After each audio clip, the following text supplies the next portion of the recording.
2020 continues to go out with a bang.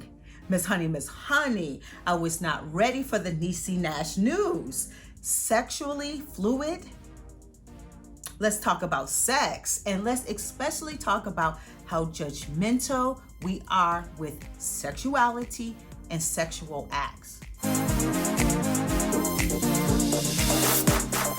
Hello, beautiful people. It's your girl, Miss Charlotte, and you know on Saturdays, we talk about our issues on the topics of love, sex, and relationships. And like most of you, I was not ready for the Niecy Nash news. I thought it was a movie role or a music video. I started texting people. I was like, what's going on? Is this real? Is this a stunt?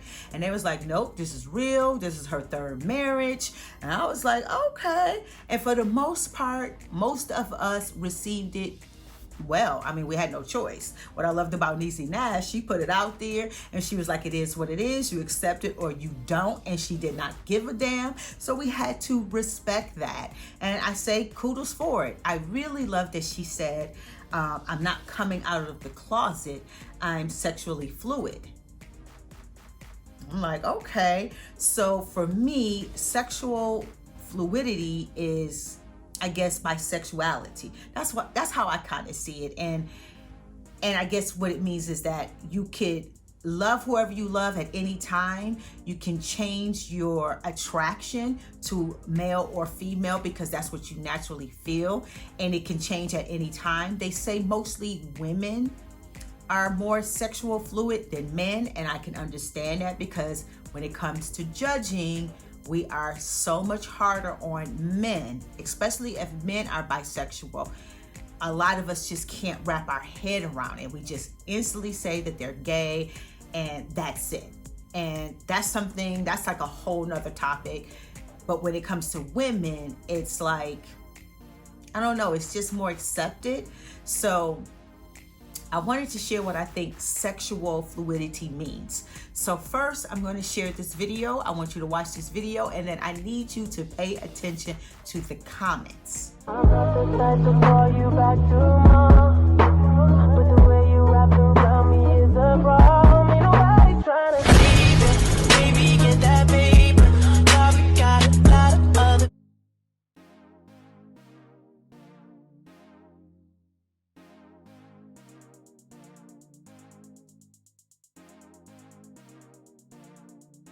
Did you read the comments? Did you get into the comment section?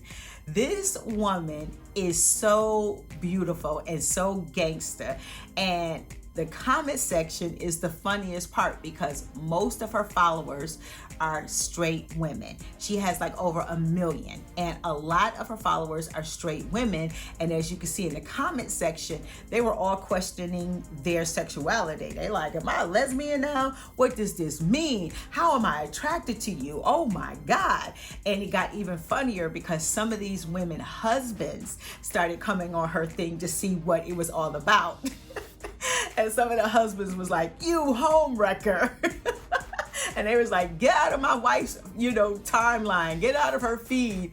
But they was all saying it in fun and jokes. But I wanted to show you that in a sense of when you look at Niecy Nash, at first you were thinking that she was always looking for the perfect man, the perfect husband. So marriage 1, marriage 2, and now she's on marriage 3. So it's not that she was looking for a perfect man per se. Looks like she was just looking for the perfect love. And this time it's in the form of a woman. But if you look at her, she's very masculine. She's very confident. And I'll just give you a personal story on how I think sexual fluidity is always been around, but our judgment, our mind has, I don't know, we just kind of snuff it out because we don't understand it, we fear it, so we don't want to deal with it. So I'll share this funny story, a personal story that happened with me. I had went to this McDonald's, and I was young. I was living in Brooklyn, and just, you know, being cute, being flirty. If you don't know Libras, we love to flirt. It doesn't necessarily mean we want to be with you. It doesn't necessarily mean we want to have a relationship with you. We just like beautiful people, beautiful things, and we like to flirt. And sometimes flirting is just us making you feel good because it makes us feel good. So if you don't know a Libra, that's a little bit about Libras. So anyway, I go into this McDonald's and I see this fine ass dude behind the grill. And I'm like, So I'm feeling good. It's summertime. I'm looking cute. I'm feeling sexy. So I'm flirting and he's flirting right back. And we're eye to eye and we just like, you know, smiling and just looking at each other. And the guy that's taking my order, he getting annoyed. He like, can I take your order? And I'm like, yeah, blah, blah, blah, blah, blah. And he's taking my order. And I'm like, and I want him, the fine one, to make my burger. And he looking at me like, so he turns around, he's like, you want them to make your burger? And I'm like, yes. He's like, okay, they can make your burger, but just so you know, he is a she. He went back. My face, y'all, let me tell y'all, I went from all of this to instantly shame, embarrassed, didn't know what to do. Homeboy taking my order, he was eating it up like, yeah, you didn't know, now you know. I've never been so embarrassed in all of my life. I was just like, holy shit. And I could not look at her ever again. I was looking everywhere but her. And I know it probably made her feel some type of way because she like, what's going on? I thought we just had a connection. Because it wasn't like she was hiding or she was on a DL. She was being herself. It wasn't her fault that I confused her with a man.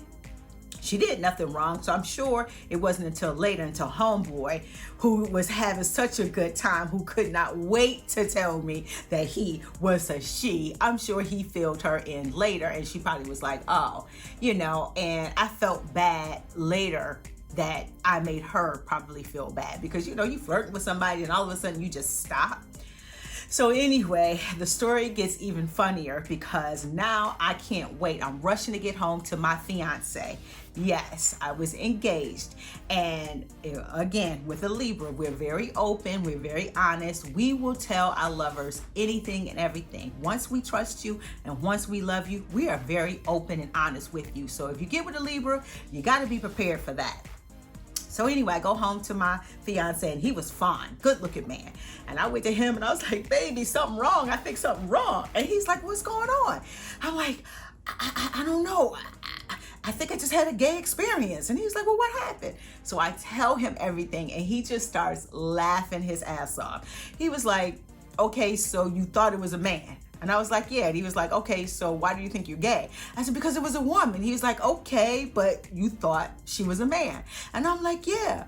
He said, so what's the problem? I'm like, because she was so fine. He was like, okay. And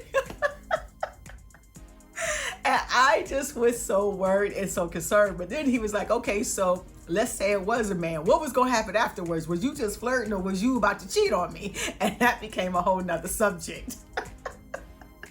But I say all that to say,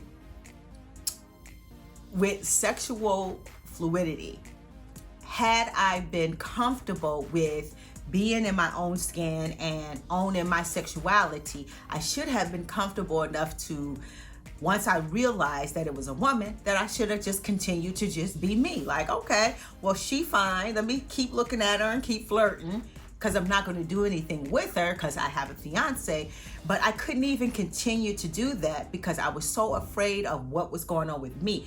Was my sexuality changing? Was I now gay? What was going on? So, and I think it was more about the fear of not being so much gay, but what it would mean to be gay in the world, the judgments.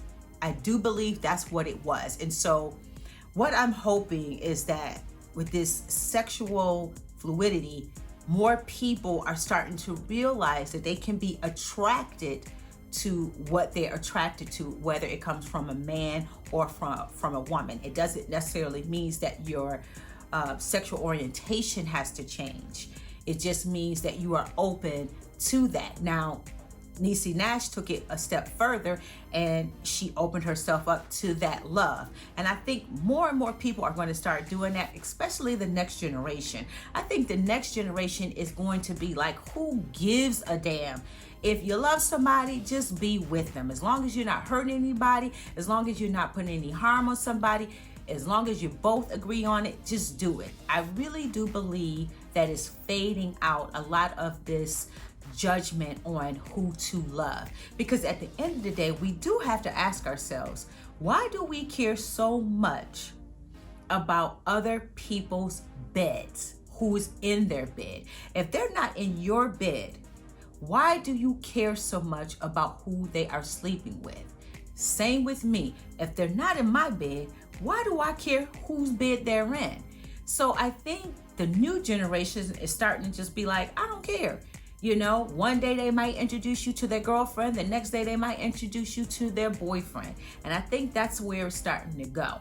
And the only negativity I think that Niecy Nash is getting is from a lot of church people, because she too is very, known for going to the church and talking about the church. So, there's some church folks that can be very hypocritical. And the only thing I want to say to you guys is, if you are one of those church people that love to throw the Bible at folks, please throw the Bible at yourself first, because you have to be without sin in order to judge somebody else. And the last thing I want to leave with you is straight people. The straight people who like to demonize homosexuality and their sexual acts. That's got to stop, because there are some straight people who do sexual acts that I personally judge and think something is wrong with it. For people who like golden showers, there are some straight people who like to be peed on. They like for you to take a number 2, to dump, to shit on them. Now, back in the day, we used to be like, somebody shitted on me, that was a bad thing. That means somebody did you wrong. But with some sexual people, being shitted on is a sexual pleasure. Now, I don't think so. I think that is disgusting. But does that make it, because they're straight, does that make them better than a gay couple where a man is giving it to another man? Giving or taking? Because they're gay, what they're doing is wrong, but what they're doing because they're straight is right? No. Every sexual act is going to have somebody who doesn't understand it, who's afraid of it, and who's going to judge it. I don't care what it is you do. There's some people who like to suck toes. They will suck a toe like it's a chicken bone, child, and they will pay for it. That's a foot fetish. And there's some people who are disgusted by that. There are people who like to toss salad, straight and gay. That's eating booty, sucking ass. There's some people who like that. And there's some people who are throwing up at the thought of it. There's people who are into S&M. They want to be beat. They want to be choked. They want to be slapped. And there's somebody that's looking at them and throwing up at that as well. And even let's go to the simple missionary. If you think, well, none of that is me, I just like it missionary style. There's somebody judging you for that. They like, this person is so boring. This person is not sexually liberated. This person is just plain Jane. Somebody doesn't like that as well. We all judge anything that we don't understand and that we fear. And it's because of rules and regulations and laws. And I know we need them, because unfortunately there are some sexual pleasures that can harm people, like pedophiles. There's pedophiles who cannot help that they are attracted to children. Then there are people who are into bestiality. There are people who cannot help themselves from being attracted to animals. And then you have people who are attracted to objects. Now, to them, it's natural. To people who cannot understand that, it's crazy. So when you come to the judging, just think about what it is that you like to do, and just know that there's somebody who thinks it's crazy. So maybe that'll help you to not be so judgmental on sexuality and sexual acts. And I think the younger generation, the next generation, They're just going to be more sexually fluid. I don't think they're going to give a damn. And at the end of the day, we need to ask ourselves, why do we really care about what's going on in somebody else's bed? If they're not sleeping with you, why do you care? That's the question we really got to start asking ourselves. And we got to stop letting society tell us what to do and to bring us into this fear all the time. We got to start thinking for ourselves, and we got to start feeling what we feel and allowing that to happen, so long it doesn't hurt anyone. That is what I wanted to talk about today. I know it was a lot. It might have felt a little judgmental, but it is what it is, and it's real. So if you understand what I'm talking about, give me the thumbs up. If you don't, give me the thumbs down. It's okay. We are grown. We can agree to disagree. Keep it cute. Any hate is going to get deleted. And if you put the scriptures in here, you better put how you are without sin. If you're not without sin, don't come with the scriptures, because that's going to get deleted too, okay? This comment section is for us to have a grown and sexy dialogue. We do not have to agree on everything, but whatever you share, maybe it's going to enlighten the next. Maybe it's going to enlighten me. Like I said, you do not have to agree with me. Just keep it cute. If you're watching this on my YouTube channel, please subscribe. I'm trying to get 1,000 subs before the end of this ratchet 2020 year is over. So if you could help me out with that, please subscribe to the channel. If you're watching this on my Facebook page, please like my page and share. And if you're watching this on my IGTV, please follow and share. And until next week, I'll see you later.